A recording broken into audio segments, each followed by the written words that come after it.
वृद्ध माँ आई आज हमारे पास। कहाँ से आई, क्यों आई, हमें कुछ नहीं पता, मैया ही बताएंगी। मैया कहाँ से आई हो? मैं राया से आई हूँ। राया? हाँ। यहीं ब्रजमंडल से? हाँ, ब्रजमंडल से। तो घर में कौन कौन है? घर में कोई नहीं है। बेटा? बेटा बेटी कुछ भी हुए नहीं। नहीं हुआ? पति ने छोड़ दिया। माँ बाप के पास रही करीब 40-45 वर्ष से। तो पति ने कितनी उम्र में छोड़ दिया था आपको? मुझे ऐसी कोई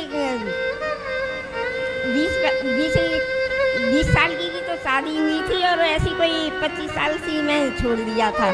जब आप 25 साल की थी तब से पति ने छोड़ दिया? हाँ जी। क्यों छोड़ दिया?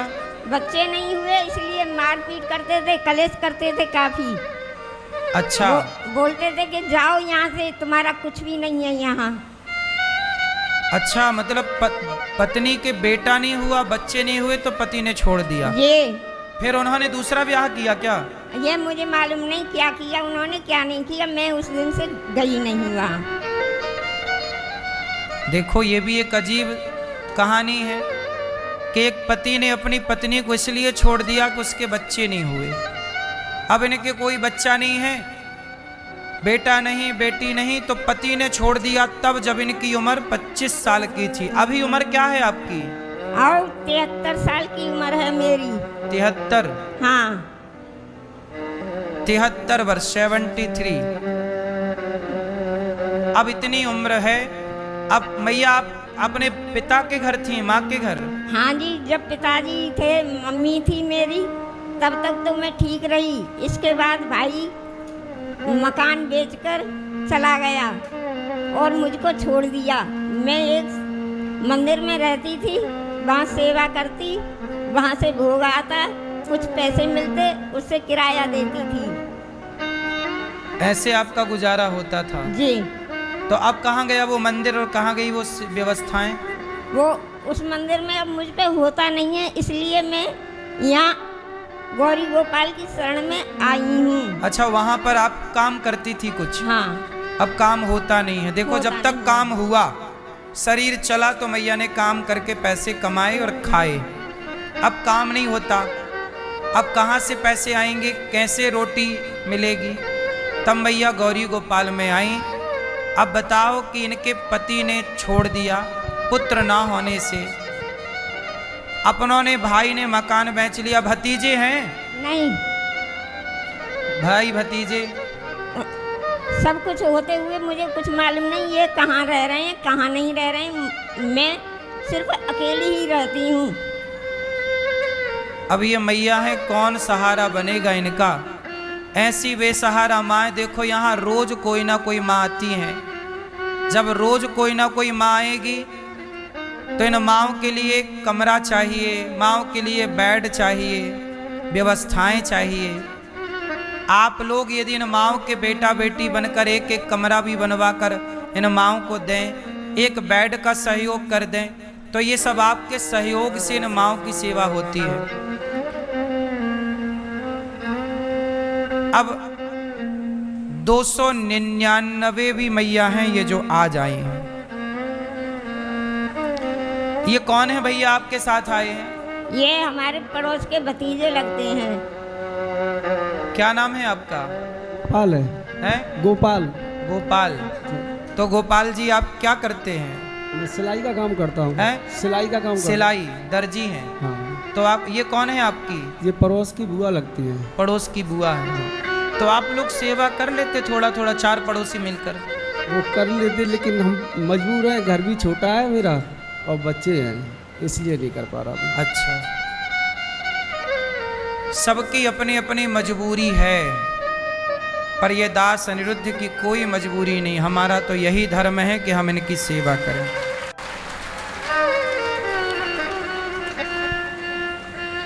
ये मैया यहाँ आई हैं इस विश्वास से कि कोई हमारी सेवा भले ना करे, पर अनिरुद्धाचार्य हमारी सेवा जरूर करेगा। और ये विश्वास इन माँओं का मुझ पर बना रहे, इसके लिए आपके ये दोनों हाथ बढ़ने चाहिए।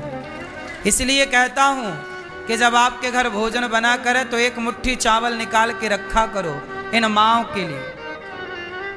इन माओं के अब 300 माताएं हैं, 299 भी मैया हैं, ये लगभग 300 माता हैं, एक कम। अब ये 300 माँ जहां होंगी, बताओ वहां कितनी बड़ी व्यवस्था होनी लगानी पड़ेगी। 300 लोगों को भोजन, समय से नाश्ता, दूध, दवाई, रहने की व्यवस्था। आप समझते हैं कितनी बड़ी व्यवस्था है ये। और करने वाला कौन? कोई हमारे साथ कोई बहुत बड़े उद्योगपति, पैसे वाले थोड़ी ऐसे जुड़े हैं कि वो ये कहें कि जी हम आपके साथ कोई ज़रूरत पड़े तो खड़े हैं। हम तो आप लोगों से रोज भीख मांग मांग के इनकी सेवा करते हैं। आप लोगों से मेरी इतनी सी प्रार्थना है कि आप इन बेसहारा माँओं का सहारा जरूर बने।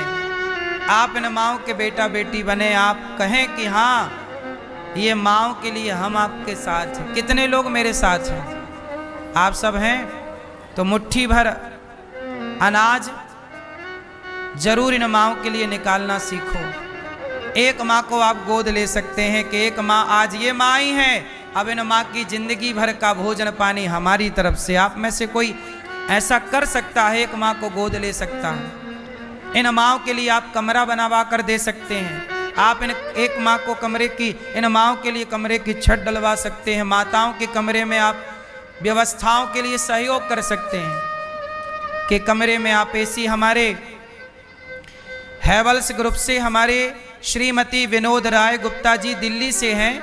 अपने सुपुत्र अनिल राय गुप्ता और संगीता राय गुप्ता जी की शादी की 32वीं वर्षगांठ के अवसर पर इन्होंने वृद्ध माओं के कमरे में 15 एसी लगवाने का संकल्प लिया।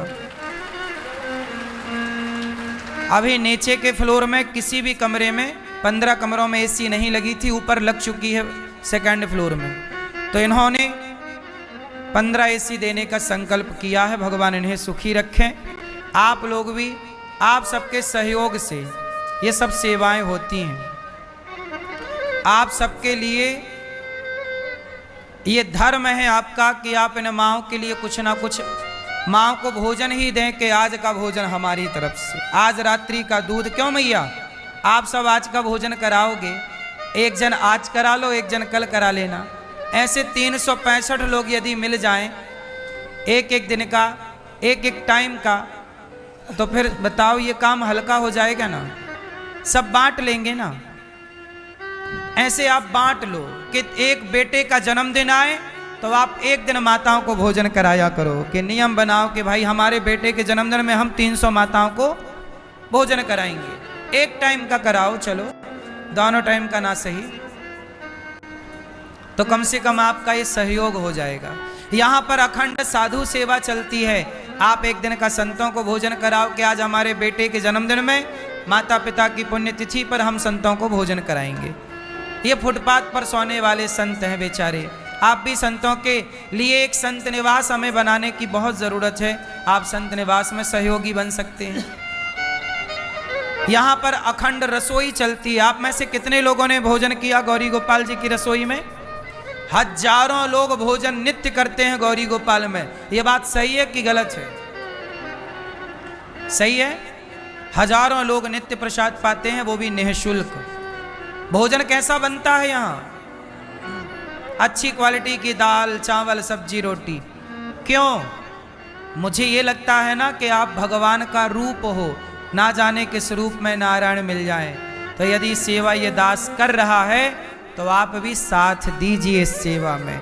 आप भी भक्तों को अन्नदान कराइए, और अन्नदान से बड़ा कोई दान नहीं है मेरी माँ। मुट्ठी भर अन्न जरूर दीजिए। गायों के लिए गौदान, गौ सेवा करो, भूसे का साथ दो। गौदान कर सकते हैं आप लोग, चारा भूसे का साथ दे सकते हैं। और गौरी गोपाल गुरुकुल में 150 बच्चे पढ़ते हैं, बच्चों के लिए शिक्षा में साथ दे सकते हैं। साथी मैया बाप यहीं रहना मेरी माँ, आपका बेटा बनकर ये दास अनिरुद्ध आपकी सेवा करेगा। ठीक है? भगवान आपको सुखी रखें मैया। ठीक है? यहीं रहना। आप भी इन माँओं के बेटा बेटी जरूर बने, और आप इन माँओं के बेटा बनकर साथ जरूर दें। ठीक है मैया? हम आपके बेटा हैं भैया। अब देखिए ये बेसहारा माओ को जिन्हें अपनों ने गले नहीं लगाया, यदि आप इन्हें गले लगाएं तो कितना बड़ा पुण्य है। आप भी इन माओ को थामिए। जब आप किसी का हाथ पकड़ते हैं ना तो भगवान आपका हाथ जरूर पकड़ते हैं। इसलिए इन माओ का हाथ छोड़ मत दीजिएगा, साथ छोड़ मत दीजिएगा। इन माओ को पानी, भोजन, दवाई, व्यवस्थाएं सब आपकी ओर से है। आपको लगे तो आप भी सेवा में जुड़ो।